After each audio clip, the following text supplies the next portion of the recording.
Olá pessoal, aqui é a Dayana. Estou responsável pelo grupo de lesões fibro-ósseas, onde juntamente comigo está a Bruna Festa, Maria Fernanda e a Ana Karina.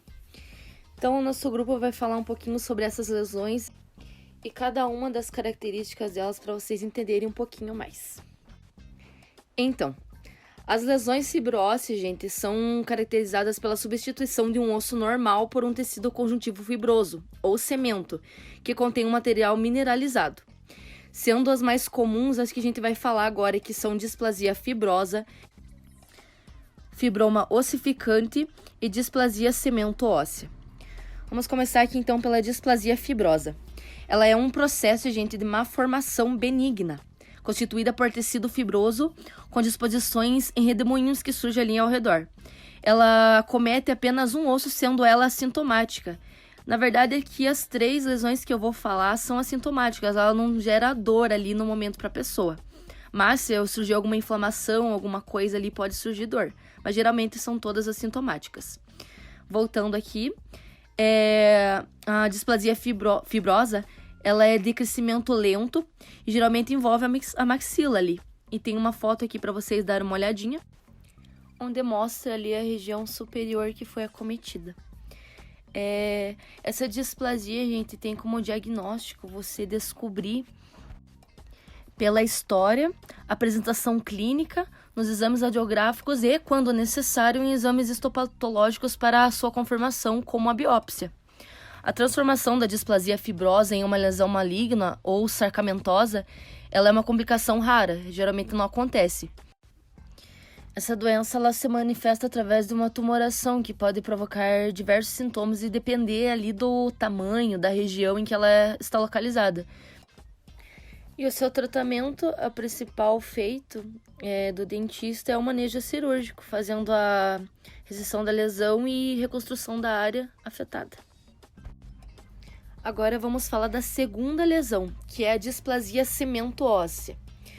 De acordo com os estudos que a gente teve aqui, as características clínicas e radiográficas, a displasia cemento óssea ela é dividida em 3 grupos: a focal, a periepical e a florida. Eu vou falar aqui da focal. Então, a displasia cemento óssea focal.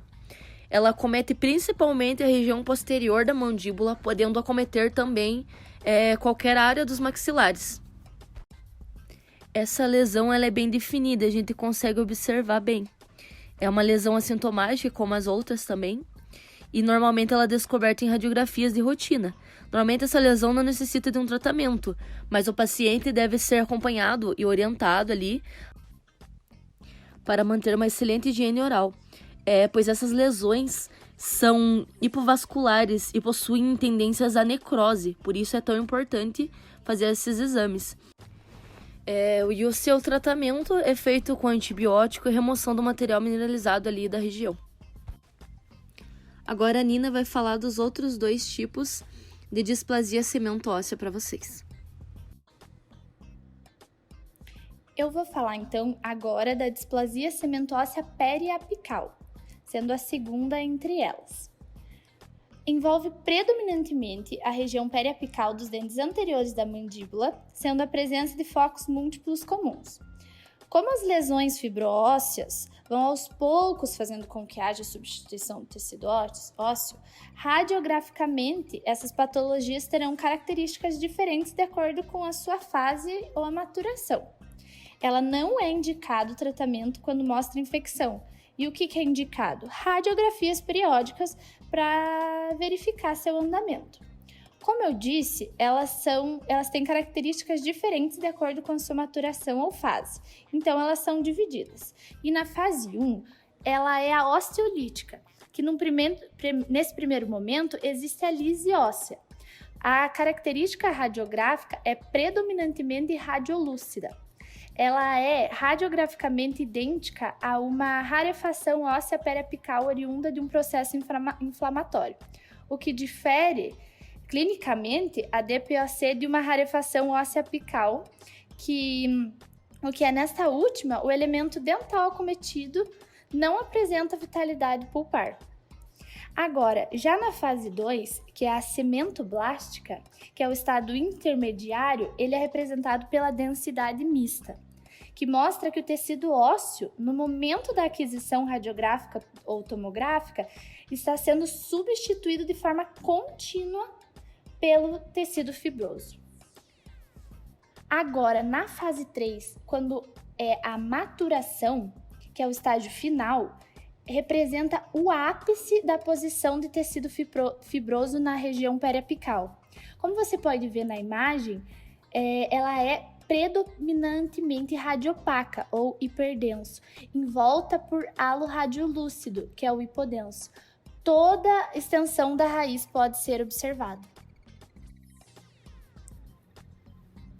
Agora, terminando de falar sobre as displasias cemento-ósseas e os seus tipos, eu vou falar sobre uma outra doença, que é o fibroma ossificante.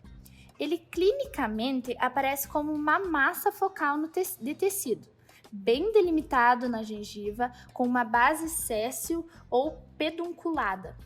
É da mesma cor da mucosa, ligeiramente avermelhada, e a superfície pode estar intacta ou ulcerada.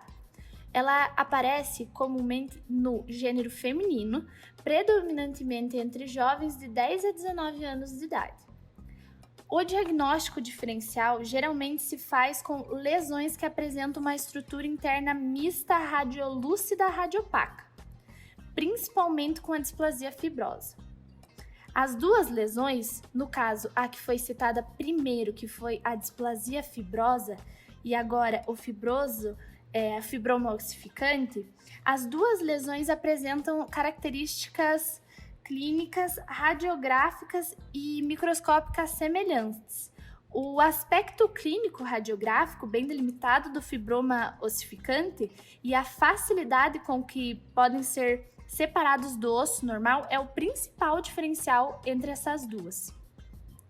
Sobre o tratamento dessa doença, o tratamento normalmente é a excisão profunda, incluindo ligamento e periósteo, também uma reconstrução para superar os problemas estéticos e funcionais após a lesão.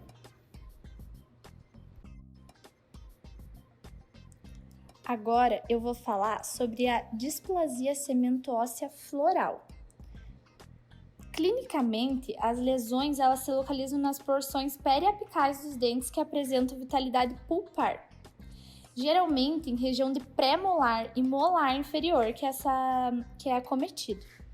Essas lesões elas podem ser encontradas em todos os quadrantes, com tendência a distribuir-se de forma simétrica nas arcadas dentárias.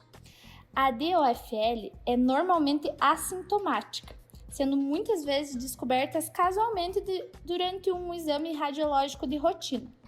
Mas na presença das infecções secundárias, as lesões daí podem ser sintomáticas. E as principais causas desses processos infecciosos são exodontias, com pressão excessiva exercida por próteses mal adaptadas ou outros motivos que causem exposição desse tecido, como nas cirurgias periodontais e biópsias. O tratamento dessa doença, da DOFL, ele está atrelado à presença de sintomatologia, se tem ou não sintoma. Em casos quando não tem sintomas, os assintomáticos, não é necessária a realização de intervenção.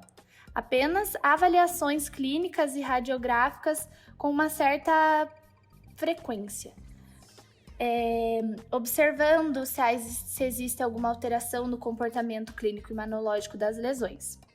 Para os casos sintomáticos, o tratamento é necessário quando há infecção no local, pois a natureza avascular da lesão aumenta a suscetibilidade para a disseminação e o desenvolvimento de processos infecciosos mais severos, acarretando em sequestros ósseos, osteomielites e deformidades faciais. Caso clínico. Paciente, 32 anos, sexo feminino, cor parda, compareceu ao ambulatório de cirurgia maxilofacial com queixa de aparecimento de massa de crescimento lento, com aproximadamente 5 anos de evolução, indolor e que nos últimos anos, devido à proporção que tomara, estava prejudicando sua função mastigatória, foniátrica e afastando-o do convívio social. Figura 1 e figura 2. O tumor operado nesse caso tem dimensões de 5 cm por 4,5 cm, encontrado em uma paciente de 32 anos, figura 7. Além disso, pelo tumor encontra-se em contato com as superfícies oclusais dos dentes inferiores. O trauma de repetição e que era submetido foi suficiente para causar uma ulceração na superfície, alterando sua aparência clínica, tornando-o eritematoso. A paciente foi reavaliada em 30, 90 e 180 dias de pós-operatório, não se observando nenhum sinal de recidiva da lesão. Constatou-se também uma boa higiene oral e a ausência de condições irritantes predisponentes ao reparamento do tumor. As hipóteses diagnosticadas levantadas foram granuloma patogênico e tumor periférico de células gigantes. O tratamento proposto foi a biópsia excisional, seguindo da remoção dos prováveis fatores irritantes. Após exames pré-operatórios de rotina, a cirurgia foi realizada sob anestesia geral, com intubação nasotraqueal. Realizou-se infiltração de solução vasoconstrictora adrenalina em região de pedículo da lesão, seguido de mobilização de massa tumoral para avaliação de suas dimensões. A incisão se deu abaixo do pedículo da lesão entre o incisivo lateral esquerdo e canino, com inclusão perióstea. Foram também realizadas extrações dos elementos dentários adjacentes ao tumor, além de curetagens alveolares e radiculares como remoção de prováveis causas da lesão. Após irrigação com solução salina e checagem da hemostasia, a aproximação dos tecidos gengivais se deu por sutura com fio reabsorvível, figura 5 e 6. Conclusão. Devido suas similaridades clínicas e hispatológicas, pensa-se que alguns fibromas ossificantes periféricos desenvolvem-se inicialmente como um granuloma piogênico, que sofre maturação fibrosa e subsequente ossificação. Frequentemente, essas lesões são confundidas e removidas por incisão superficial. Para minimizar a tendência à recidiva, é importante que se remova completamente a lesão, incluindo o periósteo subjacente e o ligamento periodontal, além dos prováveis fatores causais.